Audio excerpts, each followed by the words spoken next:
donne une raison que Rachel, elle était morte parce qu'elle voulait enfanter. Et c'est par cette douleur-là d'enfantement qui a causé la mort de Rachel. Mais quand vous lisez Genèse 31, le verset 22 à 23, vous allez vous rendre compte que la mort de Rachel a été déclarée par Jacob. Lorsque Laban poursuivait Jacob, Laban arrive vers Jacob. Laban présente à Jacob deux plaintes. Premièrement, il dit: pourquoi est-ce que tu es parti comme un voleur? Tu aurais dû me dire de te libérer et de partir librement. Deuxièmement, il dit à Jacob que tu as volé même mes dieux. Et Jacob répondit en disant: quant à celui chez qui tu trouveras tes dieux, il ne vivra pas. Et c'est là que Rachel, qui avait le Dieu de son père, il avait volé les idoles de son père, Laban. Et lorsque Jacob fait cette déclaration, il dit: celui chez qui tu trouveras tes dieux, il ne vivra pas. Et 2 chapitres après, on nous parle de la mort de Rachel. 2 chapitres après, on nous parle de la mort de Rachel. Je voulais dire que les erreurs répétitives créent les remords.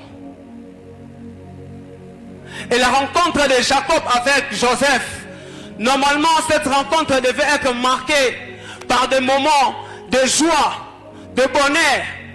Parce que Jacob aimait beaucoup Joseph.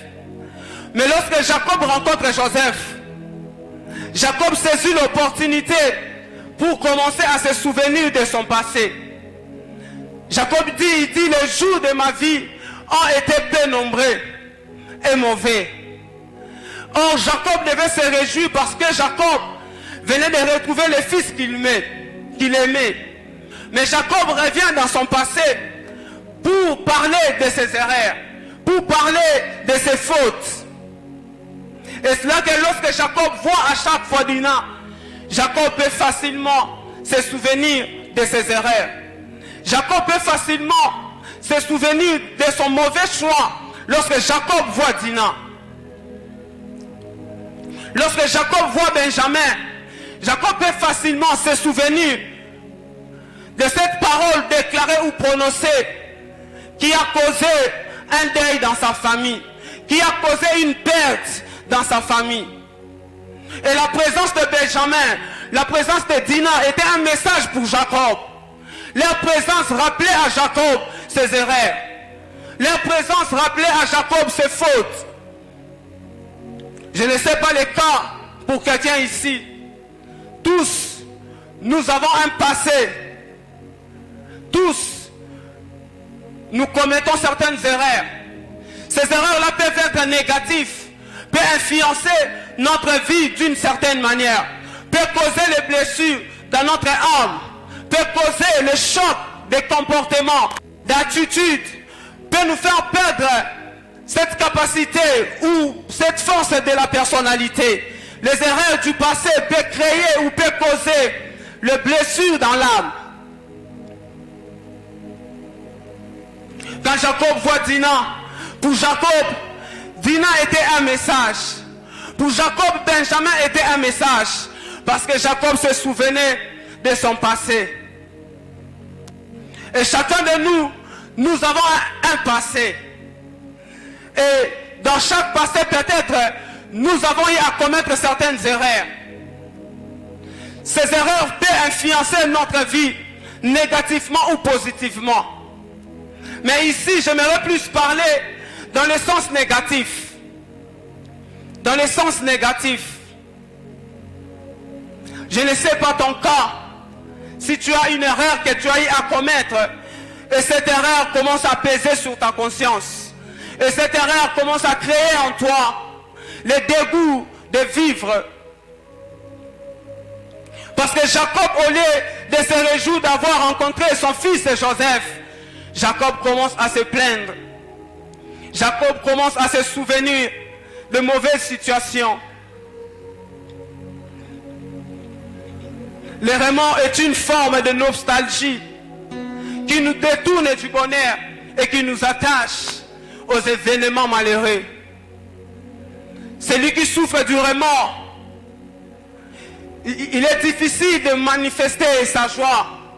Il est difficile pour lui de vivre une joie réelle. Parce que dans sa conscience, ses fautes crient, ses erreurs crient. Les regrets d'avoir mal agi se révèlent. Dans la conscience de l'homme, l'homme a la facilité d'enregistrer ses erreurs. Et notre cerveau a la facilité de se nourrir de vieilles pensées, de certaines choses que nous avons mal fait.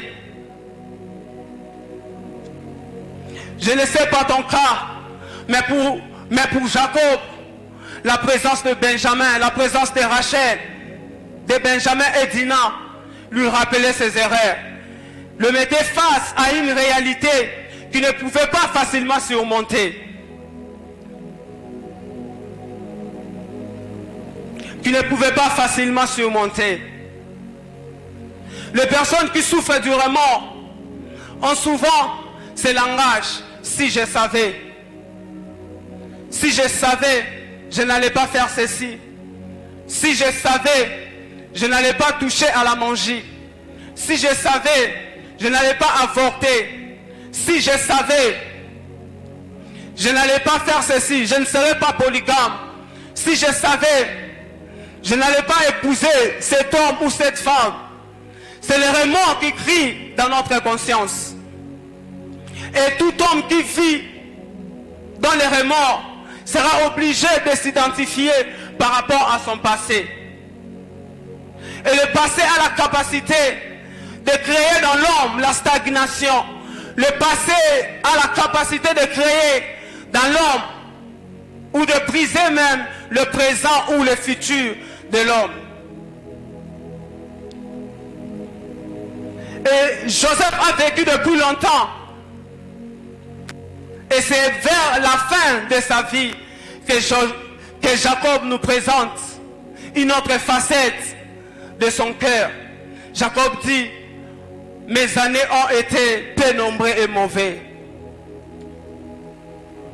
Je ne sais pas ton passé, je ne sais pas ce que tu as comme remords. Je ne sais pas quelle est l'erreur que tu as eu à commettre qui pèse sur toi. Mais ce soir, j'ai une ferme assurance que Dieu a la capacité de ôter les remords qui pèsent sur l'homme. Dieu a la capacité de briser le poids du remords qui pèse sur la conscience de l'être humain.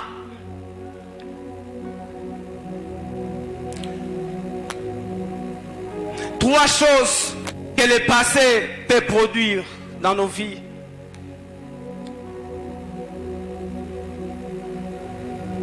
Trois choses que le passé peut produire. Le passé produit la stagnation. Le passé produit la stagnation. Je suis dans Genèse 19, le verset 26. La stagnation, c'est l'absence de progrès. C'est l'absence du progrès. La stagnation est l'absence de progrès. Genèse 19, le verset 26, on nous parle de l'histoire de Lot, de la femme de Lot, qui au lieu de quitter la ville de Sodome et Gomorrhe, elle retourna en arrière. Et du coup, la Bible précise que Lot devint une statue de sel. La femme de Lot demeure dans cet endroit. La stagnation, le passé peut produire la stagnation. Plusieurs personnes n'arrivent pas à évoluer, à vivre leur propre vie à cause du poids de leur passé. Plusieurs personnes n'arrivent pas à progresser parce que le passé le maintient dans un endroit. Le passé produit dans l'homme la stagnation. Pour certaines personnes, ils n'arrivent plus à faire confiance, tout simplement parce que dans le passé, il a été trahi. Pour certaines personnes, ils n'arrivent pas à évoluer Tout simplement parce que son passé contredit peut-être ce que certaines personnes lui disent. Le passé a la capacité de nous maintenir statu quo dans un endroit. La deuxième des choses que le passé produit, le passé détruit le présent. Le passé détruit le présent. Genèse 54 plutôt, le verset 27. Genèse 54, le verset 27. Il est écrit que Jacob vit les chars que Joseph avait envoyés pour les transporter. C'est alors que l'esprit de Jacob se ranime. La parole de vie dit, il reprend vie. C'est alors que Jacob, il reprend vie. Pour dire que pour Jacob, Jacob ne vivait plus. Parce que l'absence de Joseph avait causé la mort dans le cœur de Jacob. Jacob, au lieu de continuer avec sa vie, Jacob vivait le présent dans le passé. Et Jacob ne pouvait plus vivre dans le présent. Tout de lui était centré sur son passé. L'absence de perdre un fils qu'il aimait. La troisième des choses que le passé détruit, c'est l'avenir. Le passé détruit l'avenir. Je suis dans 1 Samuel 16, le verset 1. 1 Samuel 16, le verset 1.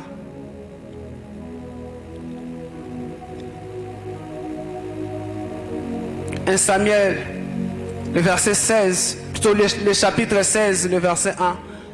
L'Éternel dit à Samuel, « Quand cessera-t-il de pleurer sur Saül? Je l'ai rejeté, afin qu'il ne règne plus sur Israël. Remplis ta corde d'huile et va, je t'enverrai chez Isaïe. » Donc pour Samuel, le passé de Saül le rendait triste. Et pendant que Samuel pleurait sur les erreurs de Saül, Israël était abandonné. Israël pouvait vivre la défaite face à certaines nations qui les menaçaient. Et Dieu vit que l'avenir d'Israël était en danger. Dieu dit à Samuel, « Pourquoi pleures-tu sur Saül? Je l'ai rejeté. » Plusieurs personnes n'arrivent plus à progresser dans leur vie, tout simplement parce que leur passé contredit leur avenir. Leur passé pèse sur leur conscience. Leur passé pèse tellement sur leur conscience. Et cela produit le remords. Les erreurs du passé produisent le remords. Et le remords, c'est le regret d'avoir mal agi. Le regret d'avoir mal agi. Mais lorsque Dieu visite Moïse, Dieu dit à Moïse, « Je suis celui qui suis. » Va dire aux enfants d'Israël, « Celui qui suis m'a envoyé. » Le message que Dieu voulait passer à Israël, je ne suis pas seulement le Dieu qui a agi avec vos pères, mais je suis aussi le Dieu qui peut agir avec vous. C'est là que lorsque ces peuples rencontraient certaines difficultés, ils pouvaient facilement tourner en arrière pour dire, où est le Dieu de nos pères? Donc Israël était confronté à vivre tout en tenant compte de leur passé. Et lorsque Dieu vient, il dit à Moïse, tu leur diras, je suis celui, je suis m'a envoyé. Et Dieu n'est pas seulement le Dieu d'hier. Dieu, il est le même hier, aujourd'hui et éternellement. Dans sa capacité d'être celui qui est le même hier, aujourd'hui, éternellement, ne veut pas dire que Dieu fait les mêmes choses chaque jour. Dieu peut faire de nouvelles choses aujourd'hui. Dieu peut commencer une nouvelle histoire aujourd'hui sans tenir compte de son passé ou bien du passé. Quand vous lisez attentivement l'Ancienne Alliance, vous allez vous rendre compte que Dieu n'a jamais guéri un aveugle. Mais quand vous lisez le Nouveau Testament, vous allez vous rendre compte que Dieu a guéri plusieurs aveugles. Ce n'est pas parce que le passé de l'Éternel que je prends ici pour l'ancienne alliance ne permet pas à Dieu de guérir les aveugles, que cela veut dire que le présent de Dieu qui est le Nouveau Testament ou la Nouvelle Alliance ne permettra pas à Dieu de guérir les aveugles. Dieu a la capacité de commencer une nouvelle histoire aujourd'hui. Dieu a la capacité de commencer quelque chose de nouvel avec nous aujourd'hui. Mais le problème avec nous, c'est que nous sommes concentrés sur notre passé. Le passé pèse tellement sur notre conscience que le passé a créé à nous la stagnation. Et le passé a la capacité même de détruire notre avenir. Ce soir, j'aimerais dire à quelqu'un que Dieu a la capacité de commencer une nouvelle histoire avec toi. Notre thème dit la guérison de blessures de l'âme ne peut être guéri que celui qui accepte de se séparer d'abord de son passé. Parce que le passé est rempli de certains événements négatifs. Mais Dieu a la capacité de commencer une nouvelle histoire avec nous. Si vous posez la question aux apôtres du Seigneur de vous donner l'identité de Jésus-Christ, ils diront que Jésus-Christ, c'est un homme qui fait du bien aux hommes. Parce que la Bible dit dans Actes 10, le verset 38, vous savez comment Dieu a oint du Saint-Esprit et de force Jésus-Christ de Nazareth, qui partait de lieu en lieu et faisant du bien aux hommes. C'est que la capacité que Dieu a, c'est de faire du bien à l'homme. Mais la chose qui nous empêche de vivre la bonne main de l'Éternel, c'est le poids du remords. C'est notre passé qui nous empêche de vivre la main de l'Éternel. J'entends quelqu'un dire que mon passé est tellement lourd que je ne peux pas facilement s'en débarrasser. Bien-aimés frères, Dieu peut commencer une nouvelle histoire avec nous aujourd'hui. Je connais un frère qui est un ami pour moi. Je me rappelle en 2016, il reçoit un appel d'une maman vers 3 h du matin. Et cette maman dit, prie pour mon frère, je suis souffrante, je ne me sens pas bien. Et comme c'était vers 3 h du matin, le frère n'a pas voulu directement commencer la prière. Il s'est décidé d'abord de dormir et de prier le matin. Et demain matin, lorsque le frère se réveille, il prend son téléphone, il voit dans le statut de plusieurs personnes que la maman, elle était morte. Cette situation a tellement pesé dans la conscience de mon ami. J'ai vu mon ami perdre la confiance en lui-même durant à peu près 3 ans. Il ne pouvait plus se remettre. Il s'est condamné, il disait, si peut-être j'avais prié, peut-être telle chose n'allait pas atteindre cette maman. Si peut-être j'avais prié, peut-être Dieu allait agir. Et j'ai vu les frères perdre le courage de progresser sa vie. J'ai vu les frères perdre le courage même de chercher Dieu. Tout simplement parce qu'il ne pouvait plus s'avancer devant Dieu. Il sentait les remords. Il regrettait son passé. Il regrettait son acte. Il regrettait son comportement. Et chacun de nous a un passé qui peut être ici terrible, qui peut être ici désastreux. Mais j'ai une assurance, c'est que Dieu a la capacité d'aller même dans la source de nos passés, afin de ôter la chose qui nous amène à vivre les blessures. Dieu a la capacité d'aller dans la source de nos erreurs. Dieu a la capacité d'aller même là où la chose a commencé, pour nous donner l'assurance et pour nous donner la paix.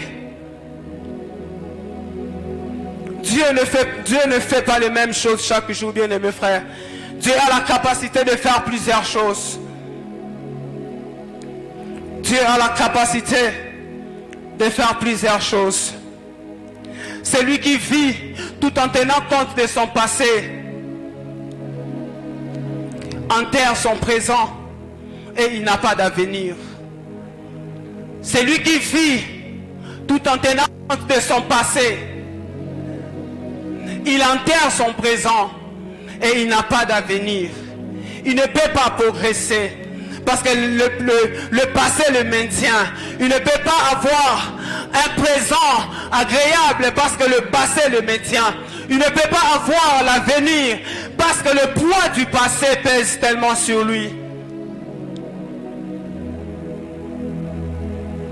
Ce soir, ma prière que Dieu fasse grâce à quelqu'un. Ma prière que Dieu aide quelqu'un à comprendre que son passé est passé. Ma prière que Dieu fasse grâce à une femme de renouveler la confiance auprès de ceux qui viennent vers elle. Ma prière que Dieu nous fasse grâce de comprendre que Dieu a la capacité de mettre notre vie en face de bonnes personnes. Comme remède que je vous propose ce soir. La première de remède que je vous propose ce soir. Pour s'en débarrasser de son passé, il faut retrouver la confiance en soi. Il faut retrouver la confiance en soi. Vous allez lire l'histoire de Gédéon. Vous allez vous rendre compte que Gédéon avait la capacité en lui-même de vaincre les mendiants. Gédéon avait la capacité de détruire et de terrasser les mendiants. Mais parce que Gédéon n'avait pas la confiance en lui-même, Gédéon a subi certaines réalités. Pas seulement lui, aussi sa famille. Quand l'ange se présente devant Gédéon, l'ange dit à Gédéon, vaillant héros, va avec la force que tu as. Ceci veut dire que Gédéon avait en lui une force qu'il ignorait. Parce que Gédéon voulait voir le Dieu qui a marché avec ses pères. Parce que Gédéon voulait voir le même Dieu qui avait défendu Israël. Or Dieu voyait aussi en Gédéon un vaillant héros qui a la capacité lui-même de réussir les mendiants et de vaincre les mendiants. Par moments nous prions beaucoup et nous ne voyons rien, tout simplement parce que nous sommes tellement focalisés sur notre passé. Et Dieu voit en nous des hommes et des femmes forts qui ont la capacité de réussir même leur vie. Mais c'est le poids du passé qui nous bloque. Il faut retrouver la confiance en soi pour vaincre les erreurs du passé.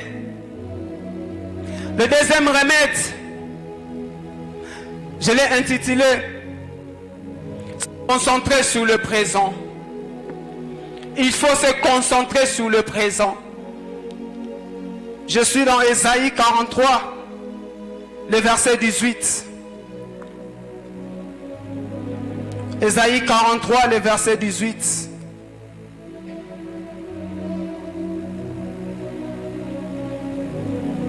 Ésaïe 43, le verset 18. Je lis. Ne pensez plus aux événements passés et ne considérez plus ce qui est ancien.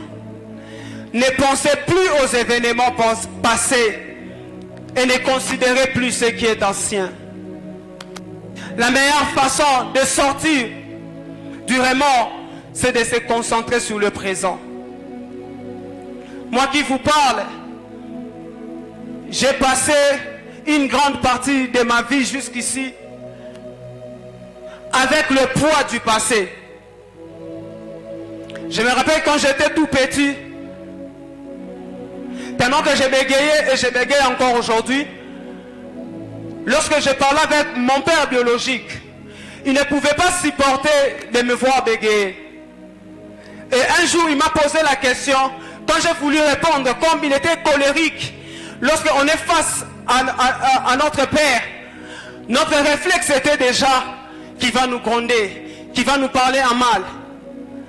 Et lorsqu'il me pose la question, j'ai voulu répondre à sa préoccupation, j'ai commencé à bégayer. Je me rappelle de ce jour-là, il m'a chassé, il m'a dit quitte ici. Et il a ajouté d'autres injures en Chiluba que je ne saurais pas peut-être dire ici. Et quand j'ai quitté sa présence, je me suis rendu compte depuis ces enseignements que cette réalité avait créé une blessure en moi. Parce que l'école primaire, il y a des cours tels que chant, récitation, histoire. Moi, toute ma vie, je n'ai jamais fait l'examen ou l'interrogation de l'histoire. Parce que je me disais, si je me tiens devant la salle pour vouloir parler, relater une histoire, ça sera comment? Combien de fois je vais bégayer? Et j'avais perdu la confiance en soi.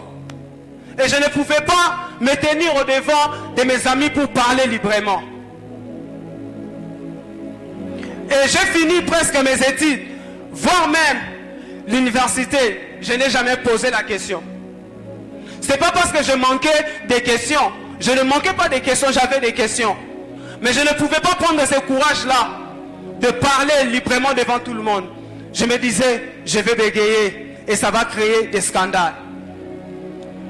Et tellement que le fait que mon père m'avait grondé, je n'avais jamais oublié ces choses.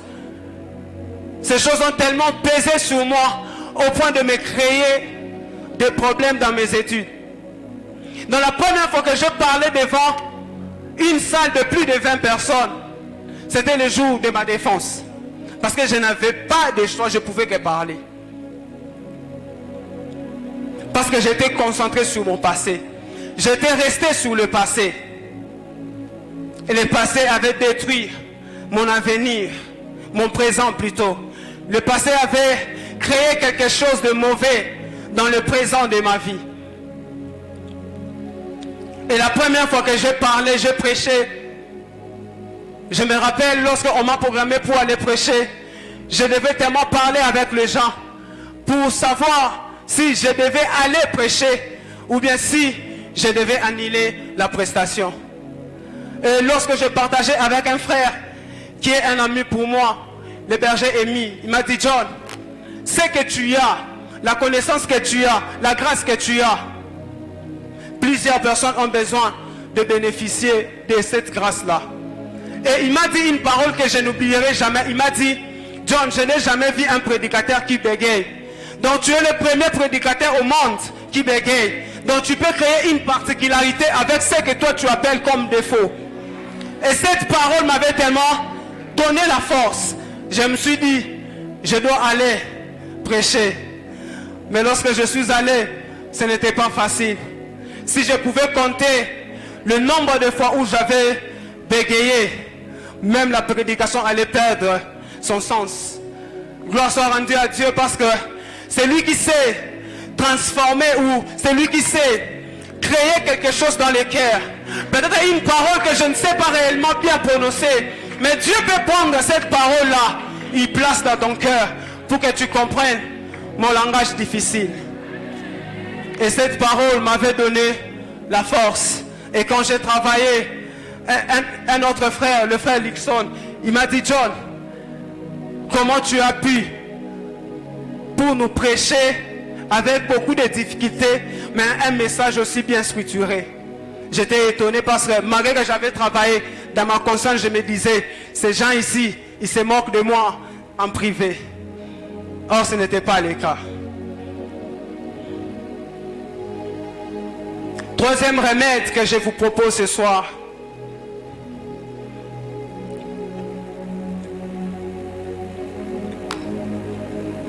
Il faut changer le système de pensée et déclarer de bonnes paroles. Il faut changer le système de pensée et déclarer de bonnes paroles.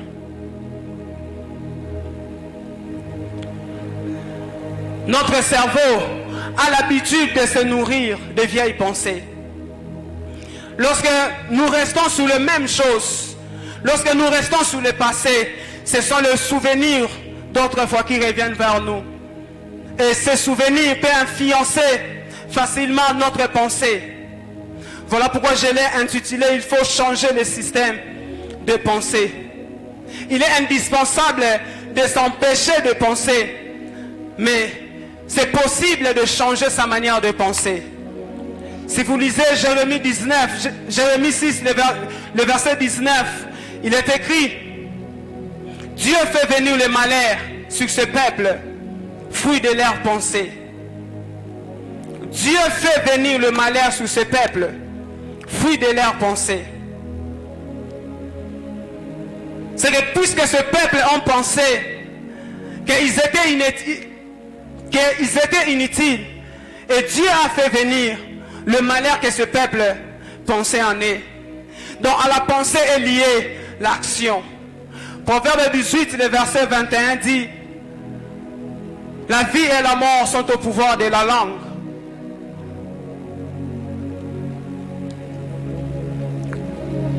Si Dieu veut changer un peuple, Dieu commencera par transformer la pensée de ce peuple. Bien aimé, il est possible de commencer à penser qu'on est grand même lorsqu'on est petit. Il est possible, bien aimé, de vivre la grandeur même lorsqu'on est réellement petit. Quand j'ai commencé à préparer mon mariage, plusieurs personnes disaient: comment tu vas faire, tu ne travailles pas? Comment tu vas faire pour prendre soin de toi-même, de l'enfant, de ta femme? Comment tu feras? Mais dans ma tête, je me voyais tellement grand. Et jusqu'ici, je ne regrette pas d'avoir une pensée de la grandeur.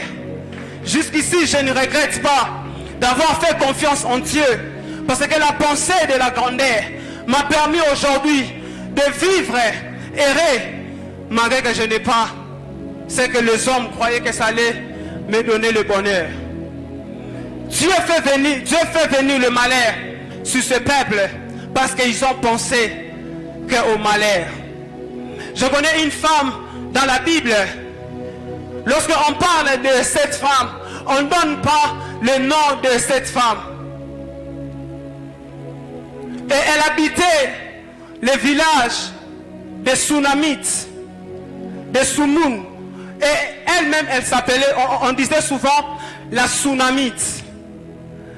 Le mot Sunamite est le dérivé de Sunum, qui veut dire le double repos. Vous allez lire ça dans 2 Rois, le chapitre 4. Sunamite est dérivé de Sunum, qui veut dire le dernier de repos. Et au début, je vous ai dit que nous avons commencé notre existence en ayant une âme en repos, en ayant une âme en bon état. Parce que l'humanité tout entière, nous avons connu que 2 sortes de repos. Le premier repos, nous l'avons connu en Adam. Et le deuxième repos, nous l'avons connu en Christ. Lorsque vous lisez Matthieu 11, le verset 29, Christ dit que je suis venu pour vous donner du repos. Et il précise que ce repos s'exerce dans l'âme de la personne. Donc la meilleure façon de retrouver son repos, la meilleure façon d'être guéri de ses blessures est de compter sur Jésus. La meilleure façon de vivre sa guérison est d'ouvrir son cœur et de venir vers Jésus. La meilleure façon d'être bandé de ses blessures est de s'approcher du Seigneur. Et de s'approcher du Seigneur. Parce que lorsque nous venons vers Dieu, Dieu commence le travail par notre âme. C'est ainsi que après la conversion, Dieu commence le travail dans notre intelligence. La Bible dit dans Romains 12, le verset 2, ne vous conformez pas au siècle présent, mais soyez transformés par le renouvellement de l'intelligence. C'est que Dieu se préoccupe d'abord de notre état d'âme. Dieu se préoccupe d'abord de l'état de notre âme. Et Jésus-Christ dit, ayez en vous les sentiments qui étaient en Jésus-Christ. Ayez en vous les sentiments qui étaient en moi. Dieu commence le travail dans notre âme.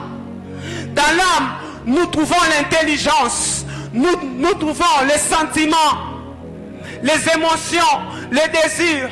C'est ainsi que lorsque Caïn a commencé à penser, à faire du mal à son frère, Dieu vient dire à Caïn, tu peux dominer sur le désir qui est au-devant de toi.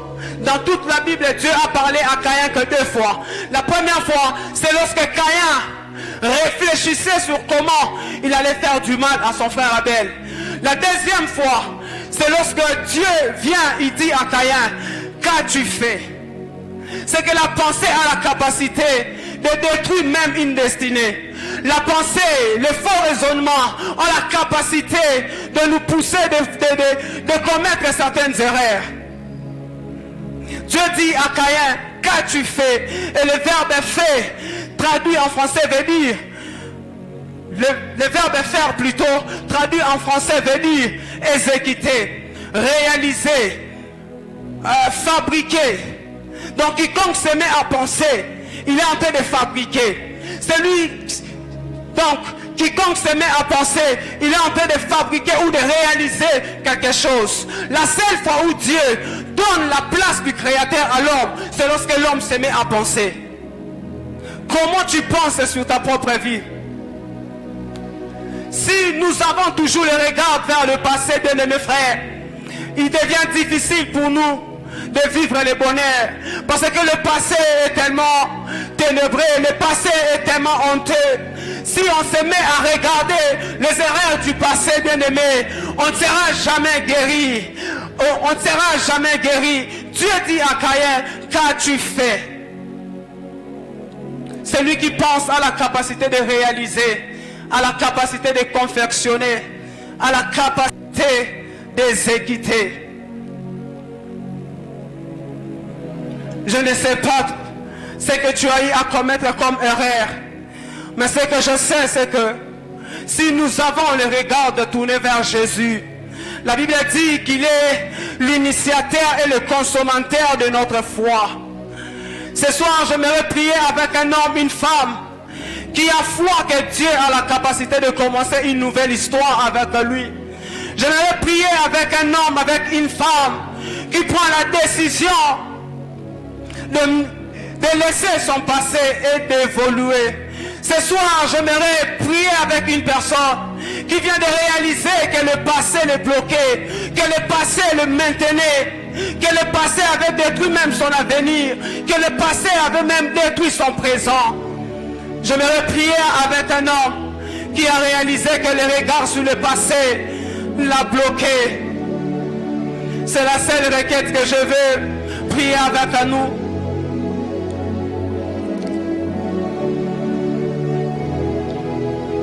Lorsque l'âme est guérie, l'âme se repose sur le bonheur et la grâce. Une âme guérie a pour pilier le bonheur et la grâce. J'aimerais prier avec une personne qui est prête à dire, Seigneur, je sais que j'ai commis les erreurs dans le passé. Je sais, Seigneur, que le passé n'était pas agréable, mais je viens de réaliser que tu es capable de commencer une nouvelle histoire avec moi. Mais je viens de réaliser que mes erreurs m'ont rendu un mauvais service. Prie le Seigneur, prie Dieu. Seigneur Dieu de toute grâce. Seigneur Dieu, je réalise, éternel mon Dieu, que le passé avait détruit, éternel Dieu de gloire, une période de ma vie éternelle.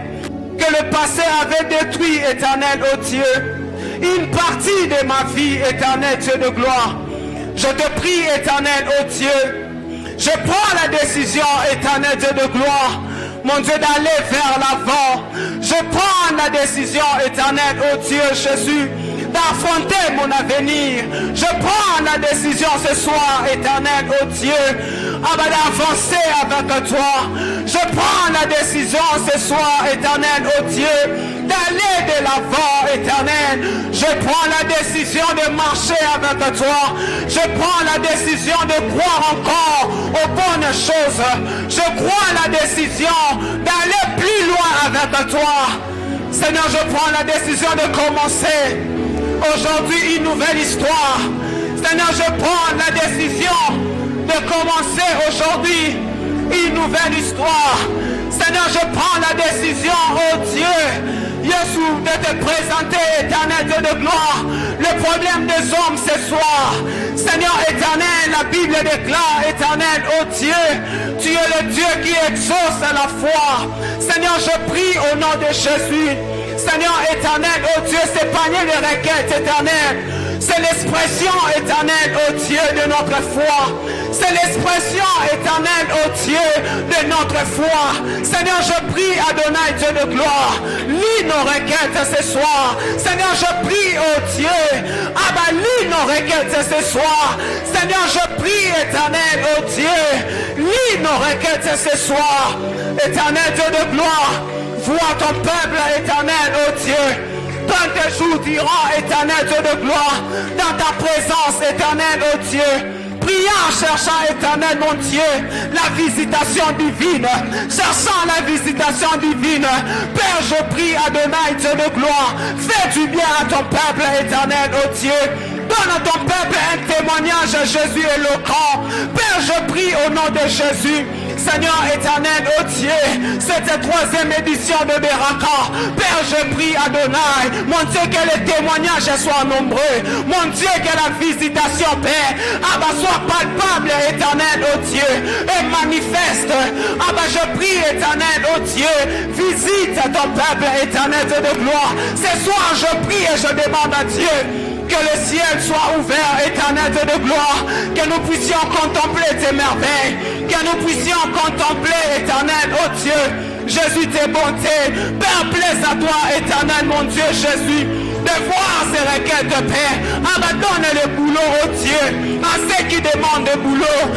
Donne la santé, Seigneur, à ceux qui demandent la santé. Seigneur, donne, éternel, mon Dieu, Jésus, la longévité, à ceux qui demandent, éternel, oh Dieu, la stabilité éternelle, à ceux qui demandent, éternel, oh Dieu. Père, je prie, Adonai, Dieu de gloire, visite ton peuple, Seigneur, visite ton peuple, oh Dieu. Donne le mariage, Adonai, Dieu de gloire, à ceux qui cherchent le mariage, Père. Adonai, éternel, la Bible déclare, vous me chercherez, moi vous partirez, moi du haut des cieux, je vous exaucerai. Père, je prie, Abba,